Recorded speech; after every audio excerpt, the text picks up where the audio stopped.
Podemos educar en salud. A veces queremos enseñar y es el paciente que acaba enseñándonos. Había un brillante estudiante de medicina que acostumbraba a charlar con una encantadora ancianita que te sufría de angina de pecho. Pero esta abuelita un día le puso un aprieto al estudiante y le preguntó, pero vamos a ver, ¿tú en qué crees? En ese momento aquel estudiante empezó a balbucear, se puso un poco rojo, se ruborizó y dijo, pues la verdad es que no lo sé. Y empezó a plantearse de que sus convicciones, su ateísmo, no estaban basados en ningún análisis. Y él dijo, a ver, yo soy un científico y los científicos basamos nuestro análisis en datos. Y fue ese comienzo de análisis racional el que le llevó a su conversión que describe en este libro en el que también habla de uno de sus trabajos más brillantes que le han llevado a diversos premios como el Premio Príncipe de Asturias, y que estábamos hablando de Francis Collins. Francis Collins en ese libro también una de las cosas que comenta es que se sorprendieron porque pensaban que el genoma podría ser la solución de conocer la mayor parte de las enfermedades, la solución de su tratamiento, etcétera, etcétera. Y de hecho él descubrió el gen de la fibrosis quística, la causa de la neurofibromatosis, pero se sorprendieron porque esperaban encontrar cientos de miles o al menos 100.000 genes codificadores de proteínas y se encontraron que solo teníamos los humanos 20-25.000, como una lombriz, una mosca, una mariposa. Y a la vez que la genómica empieza a tomar una lección de humildad y a encontrar su sitio, va apareciendo el concepto de la epigenética. Mientras que la genética habla de que la enfermedad crónica depende de lo que se hereda, la epigenética está hablando de cómo es lo que uno activa o lo que uno apaga lo que tiene una gran repercusión en la enfermedad crónica. De hecho, hay personas que hablan ya de que probablemente la causa, el origen de la enfermedad crónica sea un 20% genético y un 80% epigenético. Bruce Lipton, que es uno de los líderes en esta rama de la biología, habla que las influencias medioambientales, la nutrición, el estrés, las emociones, pueden modificar los genes, pero sin alterar su configuración básica. Y que no suele ser la genética, sino la epigenética, la que decide tu salud. El entorno, el estilo de vida, las creencias son las que activan y desactivan tus genes. A eso hay que sumar los estudios del máximo investigador, el más brillante y posible premio Nobel de medicina mitocondrial, que es el doctor Douglas Wallace, que él afirma muchas veces que del 80 al 85% de las enfermedades crónicas probablemente tienen una causa mitocondrial. Y esto se complementa y se integra a la luz de diversas ramas de la ciencia, entre ellos fundamentalmente la física, como lo hace el doctor Jack Kruse, donde él habla que son los controles de la luz y de la oscuridad los que van a hacer que el funcionamiento de esa mitocondria, de ese metabolismo, de esa salud o esa enfermedad vaya hacia un lado, hacia el otro. Por cierto, el doctor Pascual Leone es el que nos habla en su libro El cerebro que cura, un libro que os recomiendo encarecidamente, de la salutogénesis, del concepto, que él lo centra primariamente en aquellos factores como son los comportamentales y los cognitivos que promueven la salud. Nosotros podemos ampliarlo al organismo en general. Y entendemos que el dolor crónico, además, en esa salutogénesis hay también un componente importante de educación en neurociencia. El abordar el cuerpo y la mente, la salutogénesis y la educación del dolor, la mente y la mitocondria. Y lo que os quiero contar es nuestra experiencia en la consulta del dolor, en la que intentamos dedicar un tiempo y esfuerzos, muchas veces de ellos ya programados, para educar, para enseñar al paciente. ¿Qué? Estilo de vida, entorno, control de estrés, neurociencia del dolor. Para educación en neurociencia estamos en un momento apasionante porque están surgiendo muchas terapias, están surgiendo mucho abordaje muy integral con grandes figuras y muy buena investigación. Por ejemplo, la terapia de reprocesamiento del dolor. Y nosotros recomendamos a nuestros pacientes de manera habitual libros que ya los tenemos en español sobre educación en neurociencia, terapia del dolor, con herramientas prácticas que pueden aplicar los pacientes. Pero ¿qué pasa con todas aquellas personas que ya no leen un libro? Bueno, también les proporcionamos otro tipo de material en forma de vídeos, listas de recomendaciones e incluso documentales. Ya tenemos vídeos con un enfoque muy educativo, muy pedagógico, como los de Dr. Schubiner, que casi todos nuestros pacientes ya los ven, los conocen, o incluso les facilitamos pues claves para poder ver documentales como este que pongo en la pantalla, que es muy interesante porque es un documental donde el Dr. Schubiner da un ejemplo de 5 casos reales de los que aplica esa terapia del procesamiento del dolor, que es un abordaje cuerpo-mente del dolor.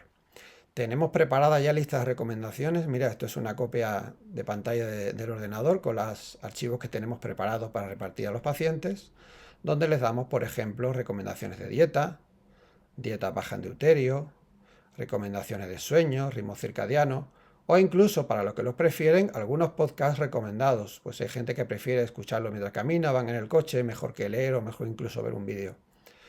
Y últimamente también están surgiendo aplicaciones de móvil que son bastante útiles y que tenemos desde aplicaciones que son muy pedagógicas para que el paciente vaya aprendiendo a entender el ritmo circadiano y la importancia en los distintos momentos de la exposición a la luz durante el día, o aplicaciones ya orientadas directamente a la educación en neurociencia y herramientas de tratamiento del dolor, como es, por ejemplo, Curable. No solo eso, hemos montado un canal YouTube donde vamos subiendo ya vídeos de educación en general en salud, con un abordaje lo más integrativo posible, con algunos vídeos también muy centrados en el dolor y en el dolor nociplástico, en el dolor central, para que el paciente también a través de esos vídeos de YouTube que vamos nosotros haciendo pueda ir educándose en casa con tranquilidad. Y nuestro último proyecto ya está a punto de salir un libro sobre dolor crónico, pendiente ahora todavía del título que va a tener, pero que es un libro no para los especialistas, sino para los pacientes. Entiendo que cuando uno empieza a ver estas cosas dice, pues yo no tengo tiempo ni para dar vídeos, ni listas, ni estas cosas. Tengo una presión asistencial en la que tengo que estar corriendo 5, 10 minutos, 15 minutos para cada paciente. Bueno, yo eso lo conozco porque todo esto que ahora, gracias a Dios, en mi entorno puedo realizarlo porque tengo un poco más de tiempo, sin embargo ya viene de muchos años de experiencia en el sistema público con grandes listas de espera y mucha presión, en los que he ido acumulando material y preparándolo. Y digo una cosa, con un papel y un bolígrafo en la consulta ya podemos hacer muchísimo. Bueno, vamos a poner algunos ejemplos de educación en salutogénesis. ¿Qué hacemos? Pues por ejemplo, una educación básica al paciente sobre lo que es la mitocondria, la salud mitocondrial. ¿Qué afecta a la mitocondria? Como el estrés emocional, el estrés ambiental, los afectos, la personalidad, el sueño, el ejercicio, la dieta. Es muy importante la combinación de estrés emocional y ambiental y su efecto en el sueño en la propia anamnesis. Nosotros ya tenemos en nuestra historia clínica recogido entre los antecedentes, pues por ejemplo, como es su entorno laboral o personal familiar, etcétera. E intentamos hacer una educación en las distintas revisiones de ritmo circadiano, protección contra luz azul, manejo del estrés, etcétera. Les damos unas orientaciones de cronobiología básica. Por ejemplo, les recomendamos que tomen siempre la costumbre de ver el amanecer como una de las medidas de educación o de salutogénesis más baratas y más fáciles y que tiene mayor repercusión a nivel endocrinológico y metabólico. Pues ahí, por ejemplo, les explicamos es donde se activa el reloj central del que va a depender luego toda la activación del resto de los relojes, en todos los relojes y en todos los genes, y toda la cascada de hormonas, activación metabólica, etcétera. También les recomendamos que aprovechen para caminar, para pasear, para salir y tomen la luz del mediodía, porque sabemos la repercusión que tiene la aparición de los espectros de luz ultravioleta A y B en ese momento, donde por ejemplo la luz ultravioleta B sabemos que produce vitamina D y óxido nítrico, y la luz ultravioleta A, endorfinas, endocannabinoides, MSH, lipotropina, serotonina, hormonas que no precisamente tenemos que explicarles, sino cuál es el efecto. Les explicamos que la luz ultravioleta aumenta las defensas y disminuye la tensión arterial, que la luz ultravioleta A produce sensación de analgesia, bienestar, sensación de felicidad, que aumenta su energía, que les ayuda a desintoxicarse y que les facilita el adelgazar al quemar las grasas. Y por supuesto, el que pueda, y esto ya para nota, pero también recomendamos que aprovechen el momento de una puesta de sol, pues en ese momento es donde se activan esos fenómenos de reparación de la piel, del colágeno, del músculo esquelético, etcétera, y se empieza a facilitar el sueño por el cambio en el espectro de luz. Les recomendamos y le damos también algunos consejos sobre el uso de filtros en los dispositivos electrónicos, ordenadores, móviles, el tipo de uso de lente, que no son los típicos filtros de luz azul que no tienen mucha utilidad, sino unos filtros de un 60% por lo menos de filtro de luz azul, etcétera.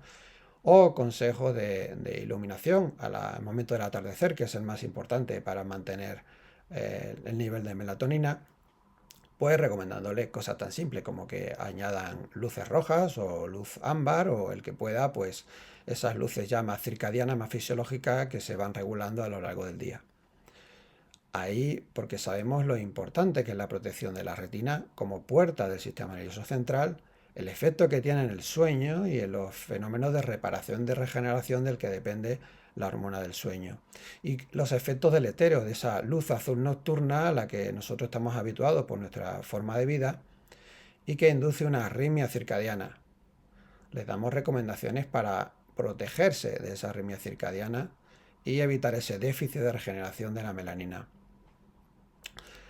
Y el ejercicio, también le hablamos del ejercicio y de cosas que a veces les sorprenden, pues esperan a lo mejor que les demos algunas pautas de ejercicio, y lo primero que les decimos es la importancia que hay entre la exposición solar y en qué lugar se hace el ejercicio físico. Pues hay una gran diferencia en la producción de radicales libres cuando uno hace ejercicio en el exterior con luz natural, en el que esos radicales libres son beneficiosos y producen regeneración muscular, etcétera, y la oxidación y los radicales libres, que son absolutamente diferentes cuando se hacen con luz artificial, que se han visto ya y se está comprobando por muchos estudios que induce a un mayor riesgo de lesiones de partes blandas.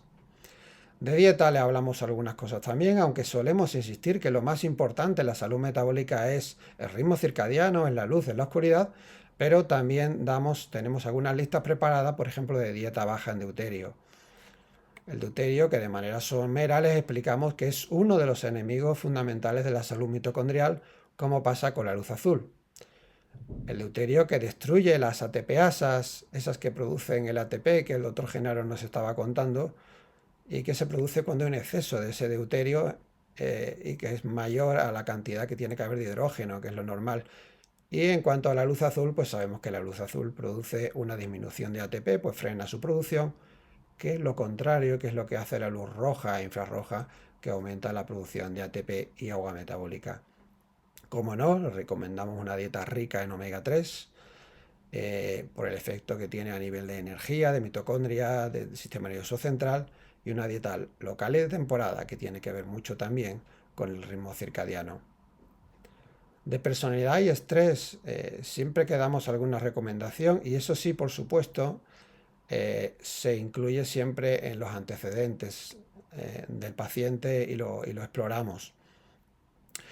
El doctor David Clark, en este libro que os recomiendo a todos, muy cortito y muy interesante, él habla de que hay diversos tipos de estrés que predisponen a dolor crónico, y a dolor crónico fundamentalmente persistente, nociplástico. Puede ser estrés en el pasado, trauma infantil, puede ser un estrés reciente como todos los síndromes de estrés postraumático, por ejemplo, una depresión, ansiedad o incluso los rasgos de personalidad. De la personalidad también le hablamos a los pacientes un poco, que la mayor parte se identifican cuando estamos hablando de pacientes de dolor crónico. Hay unos rasgos muy típicos como el perfeccionismo, el ser complaciente, no saber decir que no, ser un cuidador, una gran autoexigencia, etcétera. Y les enseñamos algunas técnicas o les damos recomendaciones para regular el sistema parasimpático.